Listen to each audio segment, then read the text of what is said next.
இடப்பெயர்ச்சியின் காரணங்கள். ஒரு வட்ட விளக்கு படம் போட்டிருக்கோம் இல்லையா, அந்த வட்ட விளக்கு படத்தை பார்த்தாவே உங்களுக்கு தெரியும். அதாவது வந்து இந்த பெருசா 43.8 இருக்கிறது எதை குறிக்குது? திருமணம். புரியுதா? அப்ப இங்க வந்து நம்ம ஸ்பேஸ் அதிகமா கொடுத்துருக்கோம்.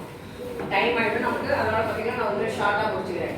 வேலைக்காக எவ்வளவு பேர் இடம்பெயர் பண்ணிருக்காங்க? 14.7. அதுக்கப்புறம் தொழிலுக்காக 1.2, கல்விக்காக 3%, திருமணத்தில் தான் அதிகம் 43.8, 43.8%. பிறப்பிற்கு பிறகு இடம்பெயர்தல் எவ்வளவு? 6.7. குடும்பத்தோட ஃபேமிலியோட அந்த இடமே பிடிக்கல நமக்கு, வேற எங்க போயிடலாம் அப்படிங்கிறதுக்காக குடும்பத்தோட இடம்பெயர்வு பண்ணுவது எத்தனை பேருன்னா 21. அப்புறம் மற்ற காரணத்துக்காக போனவங்க எவ்வளவு? 9.6. புரியுதா? இப்ப போர்டை பார்த்து இந்த இடத்துல மட்டும் படிக்க பார்க்கலாம். வேலை